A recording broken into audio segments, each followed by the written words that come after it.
Leo, I'm so thrilled to finally have you on 20 Minute Playbook. Thank you so much for making time and for joining me. Thanks, Daniel. I'm really excited to be here.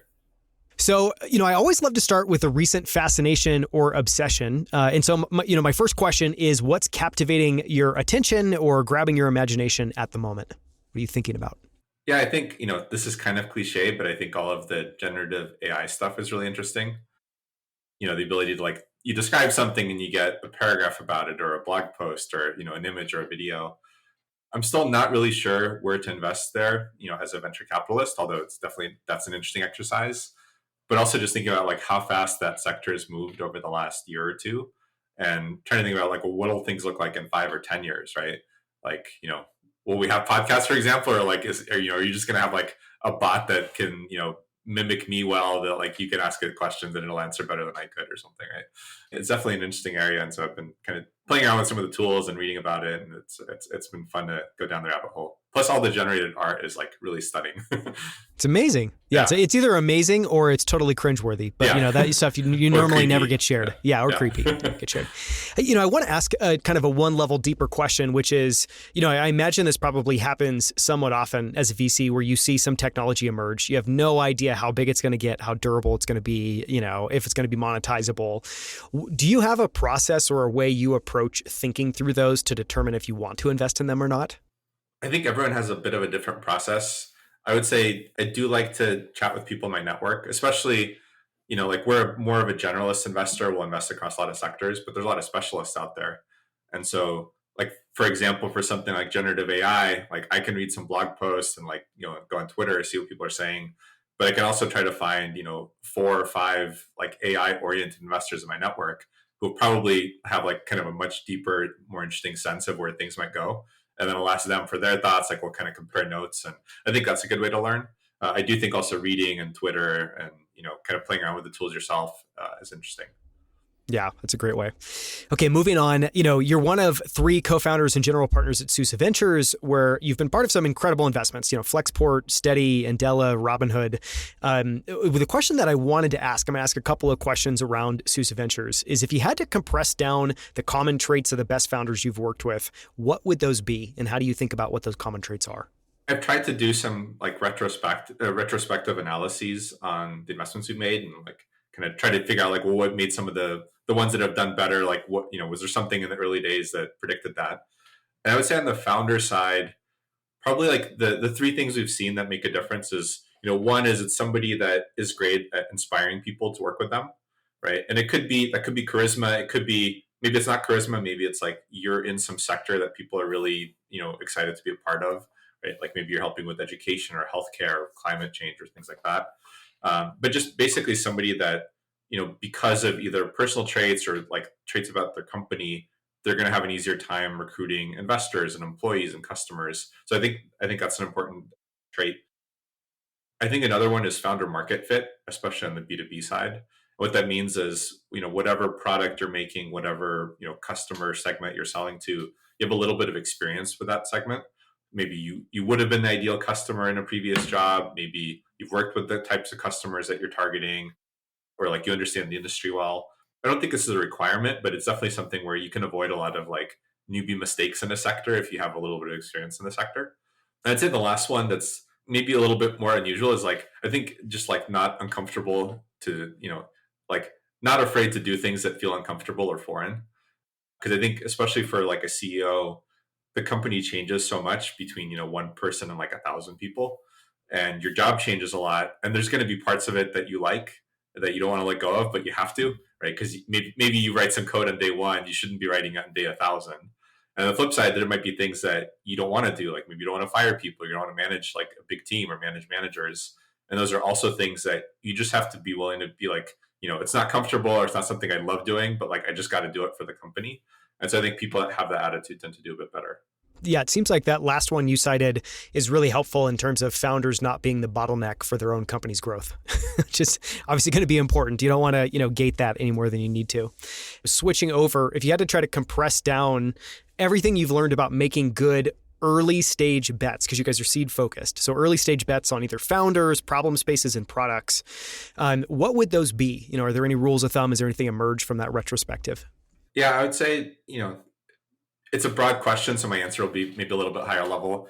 As I mentioned, I think founder market fit is important, and I would say like the more complex or antiquated a domain, like I think the more value there is there, right? So if it's like the kind of industry where like a new college guy could figure it out in a month, then great. Like you don't need founder market fit.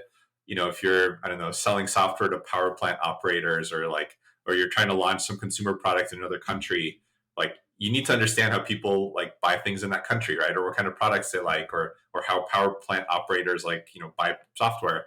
And if you don't, you're probably going to waste 3 or 6 or all of your like 3 or 6 months or maybe all of your runway like trying to figure that stuff out. So I think founder market fit's really important.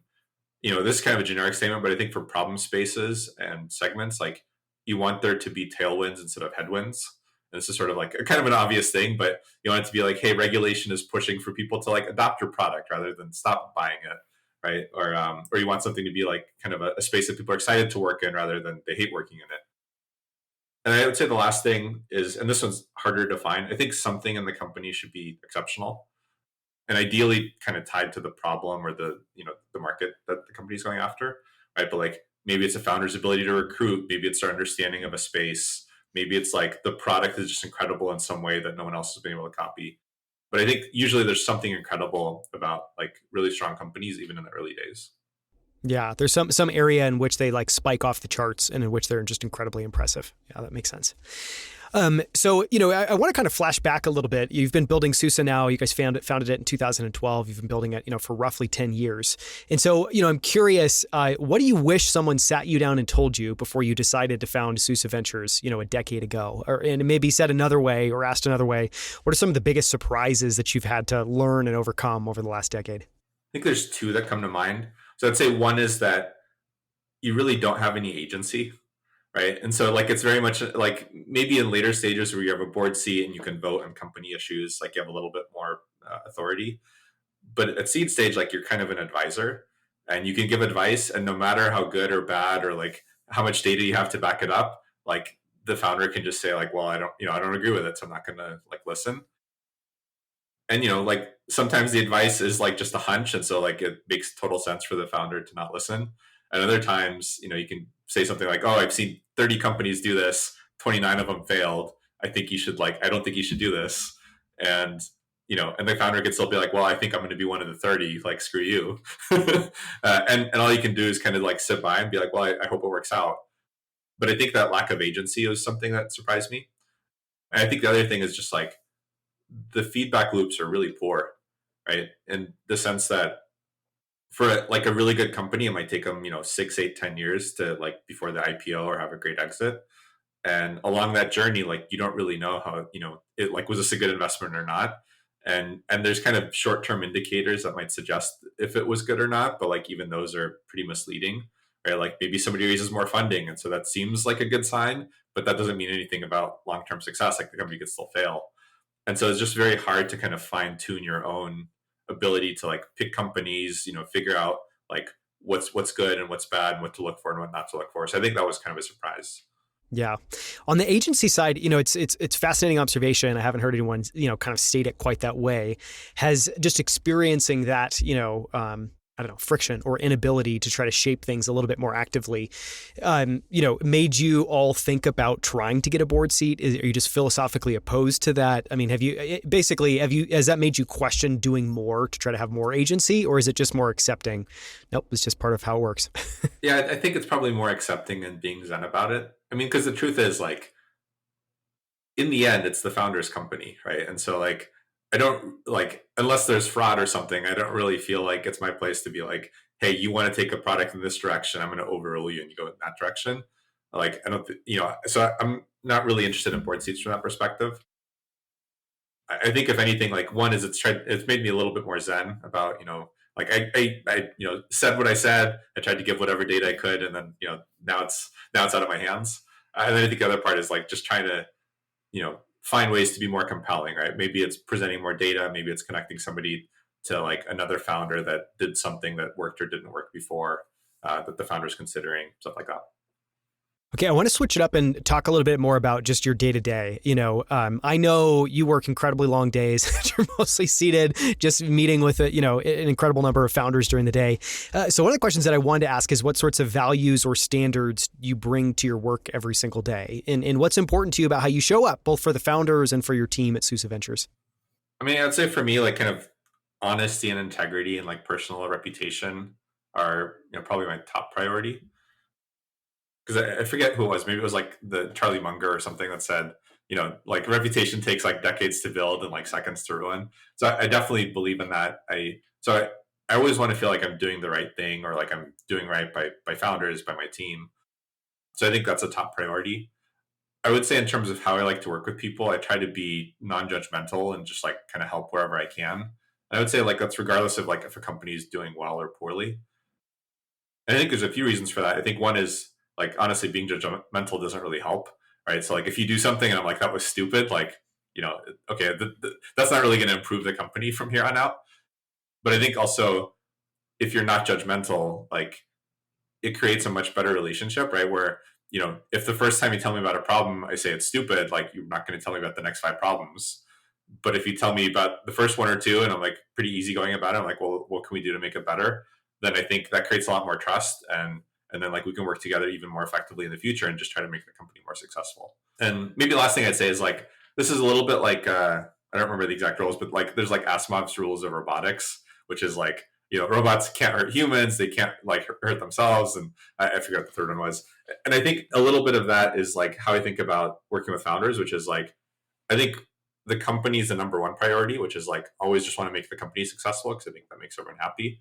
And then a very close second is the founder, right? So like unless it's going to kill the company, like very supportive of the founder. And then I think like Susa and my success are like tertiary. But on the flip side, I think if we can help companies succeed and help founders succeed, I think the success of Susa and myself will follow. Makes sense. I want to go a little bit more meta and talk about areas where you feel like you have an edge or a superpower. We're not really going to cover it in this episode, but you have a fascinating background where you spent, a number of years as an engineer working in a bunch of the best tech companies before becoming an investor. So you have this technical background. So I'm curious, what do you think of as your superpowers and how do those show up day to day in your work and or your life? A couple that come to mind. So I'd say one is, I don't talk about it too much, but like I'm really good at math, especially like, napkin math or like mental calculations. I used to be a math contest kid in high school and did pretty well in those. And I think that's actually like a pretty good asset because a lot of times somebody's talking about market sizing or business model or like, showing a financial projection. And I don't need to like kind of like go home and think about it for a few days. Like I can kind of look at it and be like, oh, you have this number here. Like you said, your margins are this. It doesn't really line up. Can you explain this? And so I think it's given me a good like BS meter and a good way of kind of like analyzing markets a lot of the time, like on the fly. And I would say as an engineer, I think like being a structured thinker is something that I'm pretty good at. And what I mean by that is like a lot of times like you have some complicated scenario and I'm pretty good at being like, okay, well, like let's map out all the paths. And like if you do this path, like here are the things that can happen. And kind of really thinking about things in that structured, methodical way, which I think sometimes, uncovers like deeper problems or uncovers like creative solutions or things like that. So I'd say that's another strength. And maybe the last one I'll say is like, I'm not above doing like grungy work, right? So a lot of times like somebody will be like, oh, give me feedback on an app, right? Or like, send me like 30 investor intros and I'm happy to do that stuff. I just want to try to be helpful. I think there are definitely VCs like that, but there's also a lot of VCs that are sort of like, hey, I'll help you with like strategic advice from time to time, but I don't really want to get like into the nitty gritty. And I think a lot of times like that nitty gritty is actually like pretty valuable. Totally, because there's an enormous amount of work required in something like 30 introductions, as opposed to, a 30-minute strategic phone call on something that you're, naturally good at. Yeah, and I would say like, if you think like maybe kind of go back to the math thing, if you think of like, let's say a strategic, like an intro has some value, right? Like 10% chance to close a customer, the customer is worth like 10 grand. The difference between me sending like 5 intros and 30 is actually like a lot of money to the company. And so to me, it might feel like, oh, it's kind of annoying. Like I just have to send all these like emails, they all look the same. And it's like kind of busy work, but it's actually like, it could be really high value, right? Like I just have to do more of it. Yeah, well, it is a good example there of like trying to compute the value of each of, the probability and the potential value of each of these introductions, and then thinking about that obviously compounded over different numbers. I want to double click on something you talked about there, which is, having a BS meter. And the question I guess I want to ask is, as you think about, meeting with founders, hearing pitches, trying to wade through learning about a company to making a decision, how much of that process is BS meter, where you're using the BS meter to effectively just try to say no to things or find areas of concern versus more kind of maybe topside or upside maximalization? Yeah, there's always a tension here. So I think on one hand, you're looking for something exceptional, and sometimes it's obvious. Sometimes you have to kind of ask a bunch of questions to see if there's something there. I think the BS meter is a big part of it. There are definitely like common categories of BS, right? So I would say like numbers is one. I would say like kind of self-awareness is another one, right? If someone's like painting a very rosy picture, and anytime you're like, well, is this a risk or is this going to be a problem? And everything's kind of just waved off as like, no, like, don't worry about this, don't worry about that. I think that usually signals, kind of like a little bit more smoke and mirrors and BS. But there is a tension, right? Because a lot of times, like even great companies, like they'll have some things wrong with them in the early days or some things that they have to figure out. And so you are trying to like find those things and be aware of them. And if someone like acts like there's nothing like, for the company to figure out, that's usually not a good sign. But also like, you don't want to be so blinded by like, hey, there's like a couple minor flaws that like you miss the big opportunity for that. Yeah. Hey, I want to ask a related question, which is just around, I imagine at this point you've sat through 1,000+ pitches. I don't know if you track the number, but I'm sure it's very, very, very high, much higher than. It's probably a couple thousand in person over 10 years. And then probably, I can't even imagine the number of decks, probably like 20,000 decks over 10 years or something like that. Wow. Okay. So let's just round up. We'll go from 1,000 to, 22,000 or 20,000, which is an enormous volume. And you talked about part of that process there where you're trying to kind of zoom in on things or be aware of things that might be concerning. I guess, flipping to the opposite side, the question that I want to ask is, having seen just that volume of decks, what have you learned about what makes a great pitch? And I think part of that is just components or the way that a pitch comes across, and how much of that's more narrative versus the founder themselves. I think there's a few attributes to this. So first, you want to have like a good story arc, and you want to sort of like have the story build so that by the time you finish hearing the pitch, like the success of the company sort of feels inevitable. And by story arc, what I mean is like sometimes pitches just sort of come as like disjointed facts, right? Where, I can be like, oh, I worked at LinkedIn in the early days and then I started Susa. Oh, and by the way, like I was born in Russia and I lived in Cupertino. Like after we moved here, it was like, that's just like a bunch of random facts, but isn't, it's not coherent. But I think if you kind of paint this arc of like, okay, here's the problem, and then like a bunch of people have tried these different approaches, but here's how we're solving it. And we've got some validation from customers that this is the right approach. And like, you kind of keep building and building and building. And then by the time like the investor here like has heard the whole pitch, they're really excited and convinced. So I'd say that's one piece. Like you want to have that good story arc. To the earlier point, I think you do want to be self-aware and, kind of have a good sense of like, here's our strengths, here's the risks. And a lot of times that's presented as like, here's what we want to do in the next year or two to like eliminate those risks or figure them out. And then I do think some of it does come back to the founder, right? Which is like, is the pitch sort of like, is there a little bit of like charisma and energy and like excitement where you're kind of listening to them and you're like, okay, I really would love to work with this person. I think others would love to work with them, both investors and employees and others. And so I think that is like another element that's, it's pretty important. Yeah. I want to move to a very different topic. One of my favorite things to ask guests about is just their favorite books. And so kind of the way that I want to ask this question for you is, I'm curious if you could just share, just zooming way out, the books that have had an outsized impact on you just as a person. And then, putting on your kind of investor founder hat on, are there any books that either you see have a big impact for a large percentage of founders, and or are there books you regularly recommend to founders that you all invest in? Yeah, I would say, on the personal side, one book that really comes to mind is it's called A Guide to the Good Life. Maybe it's kind of a cliche thing to say, but like it's about stoicism. And it's like the only book I've read on the subject. And I found it really interesting because a lot of it sort of, I talked earlier about like kind of being able to be a little bit zen when you don't have agency. And a lot of the book does bring up things like that, right? Which is like, okay, you have one life to live, like, don't waste it being like angry or sad or like, frustrated with your situation, or whatever. It's more like, hey, what's in your control? Like work on things that are in your control, try to make them better. things that are out of your control, like ignore them, right? Because literally, like they're out of your control. So stressing out or trying to do things to them like doesn't matter if you can't have an impact. It also talks about just a lot of these like stoicism related concepts, like being more happy with what you already have, right? And kind of reminding yourself of like how much maybe things could be a lot worse, right? And so I think that that's been like just like something that's really resonated with me in terms of personal attitude. On the business side, I'd say two books I recommend highly. One is called Traction by Gabe Weinberg and Justin Mares, and that one's about marketing. But I would say it's written for like almost for an engineering audience, where it's like before reading it, I always thought marketing and go to market was a little bit of like a fuzzy art rather than a science. And this book is very much like, well, here's an algorithm, right? Like, here's like a few dozen channels you could think about. And here's, you should like pick 10, do a bunch of like $1,000 experiments, pick 3, do like $5,000 experiments, and then like double, like go all in on the top one. And then here's like the mistakes people make in picking a channel. And to me, it's like this 150, 200 page book, but it's really succinct and crisp and tactical. And I found it really like a good recommendation, especially for founders that do come more from the technical and non-business side. And then another book I recommend a lot is called Monetizing Innovation. And that one's basically about how to price products and how to think about pricing strategy and how to think about pricing earlier on. And I think pricing is one of those like underappreciated areas because, like if I told a startup like, hey, can you triple your revenue in the next 2 months? The answer is almost certainly like no from growth, right? Because you probably can't triple your customer base in 3 months.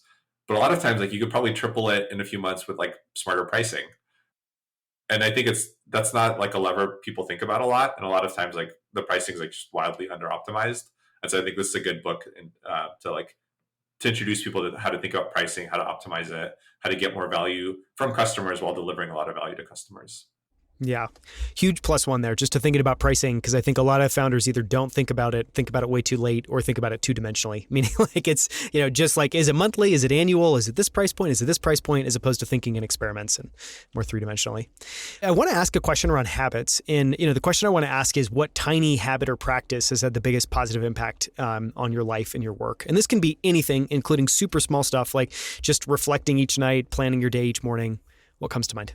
There's two that come to mind. One is I started working with an EA a few months ago, and that's been really game changing in terms of just like writing down a bunch of kind of playbooks and procedures, some for my EA and some for myself, just because there are so many things where like I do them one off, I do them every like 6 months or a year, and I kind of reinvent the wheel every single time, right? Like there'd be something like, oh, I need to renew my insurance, and it's like a 20-minute process. And it could be like 3 minutes if I just wrote down the steps once and followed them each year, but I never did that. And so I think starting to write down some of these things where I know I'm going to do something, on a recurring basis, and trying to make it as streamlined as possible for either for myself or for my EA that I work with. I think that's been like pretty helpful. And that's more of a small habit. I'd say one other one that like is a little more time consuming, but I found really valuable is just maybe every quarter or two, I'll try to review all of my investments, like basically all my investments ever, and just think about like what's happened with them in the last quarter or two.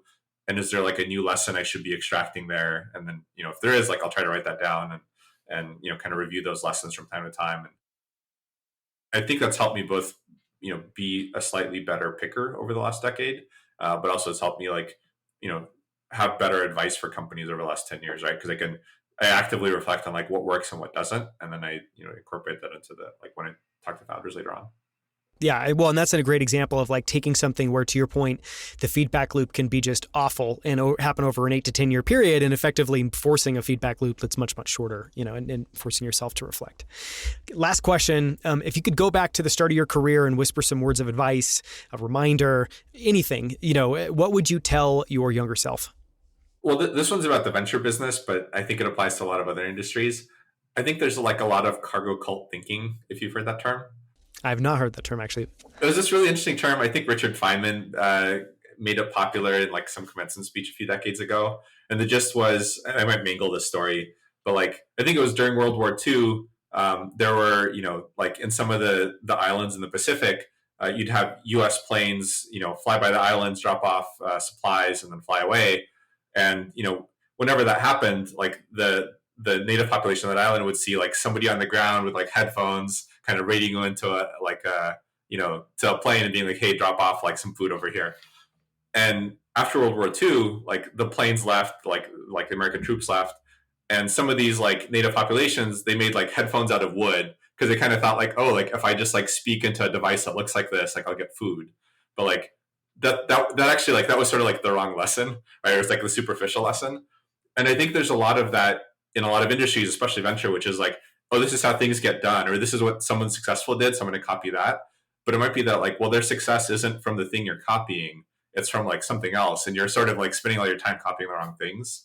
And I think that's a lesson I learned pretty quickly in venture, because there were a lot of these like things people took for granted. Like, I'll give you an example. I was told like by a bunch of people early on to like not send direct feedback to founders if we passed.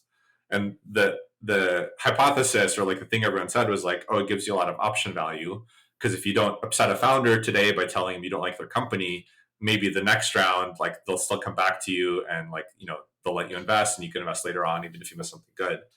And my experience has been the opposite, which is like, I'll give people feedback and I'll be like, hey, here's some things I liked, here's some areas of hesitation. And, you know, I actually get a lot of founders either coming back to me for their next round or like sending their friends to me because they like the feedback and they miss it for most investors. And I think that's something where, you know, I just kind of thought about it more from a first principle standpoint, which is like, if I was a founder, I'd want to know like what people don't like. And then maybe I could disagree, maybe I could change it. If I do agree, like, but at least it's some data. And so like, to me, it just felt weird to not say anything and just be like, oh, sorry, it's too early, I'm passing. So I just gave people like specific feedback and it turned out to be a good decision. But that's like one of the many things I've seen where it's like people just do things because it's how they're done versus like because it's how it should be done.